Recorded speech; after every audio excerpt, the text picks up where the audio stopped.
मैं जल तरंग प्रेम समुद्र में दौड़ती हुई और मेरे पीछे दूसरी तरंग तुम। रस निरंतर रस प्राप्ति के बीच तुमने मुझे जकड़ लिया। इस तरंग की बूंद बूंद तुम में अब जब चाहे समाहित होती है, जब चाहे निकल आती है फिर से वही खेल खेलने को। फिर अचानक से तुम्हारा मुखमंडल दिखता है। समझ तो स्वयं को और तुम्हें रस तरंग रही थी। यही अस्तित्व जानती थी अपना और तुम्हारा। फिर ये मनोहर आकृति कहाँ से प्रकट हुई? द्वैत से अद्वैत का अनुभव।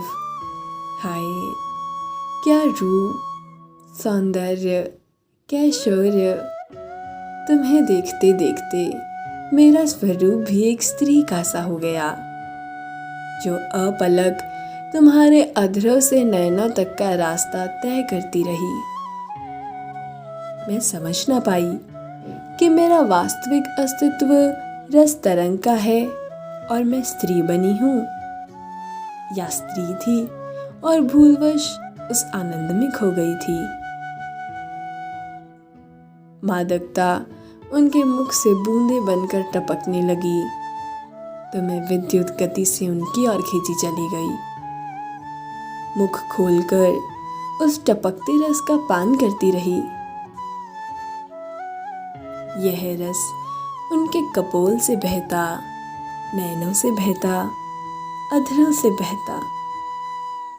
मैं पीती रही और अद्वितीय उन्मत्तता मेरे भीतर स्थान बनाने लगी। बहुत देर यूं ही चलता रहा, उनका पिलाना और मेरा पीना। रस टपकना बंद हुआ तो क्षण भर में मैंने स्वयं को फिर उस रस सागर में तरंग की भांति पाया। वो फिर से मेरे पीछे लगे और मैं आगे। जो मेरे पीछे है यह पागल प्रेमी है। इसे कोई चाहे कुछ कह ले, कृष्ण, राम, श्याम, मेरा तो यह पागल प्रेमी है। मुझे छूने को आतुर, स्वयं में समा लेने को आतुर और फिर पिलाने को आतुर। यह मेरे लिए आकृतियां बदलता है, रूप बदलता है।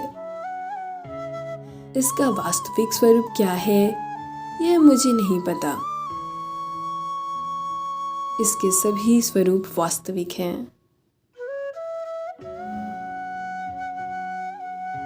कभी देखती हूँ मैं शरद चंद्र की चांदनी, मनमोहक वृक्ष पर एक पत्र हूँ जो उनसे लटकती, उन्हें निहारती वायु के रूप में रस बहकर हम दोनों को जोर जोर से हिलाता है।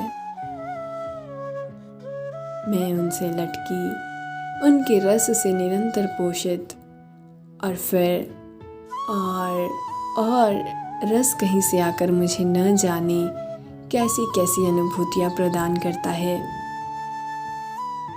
रसिया, ओ रसिया, क्या कहूँ तुम्हें, मुझे तो सदा यही पुकारना है। रसिया, रसिया, रसिया, रसिया, रसिया, रसिया।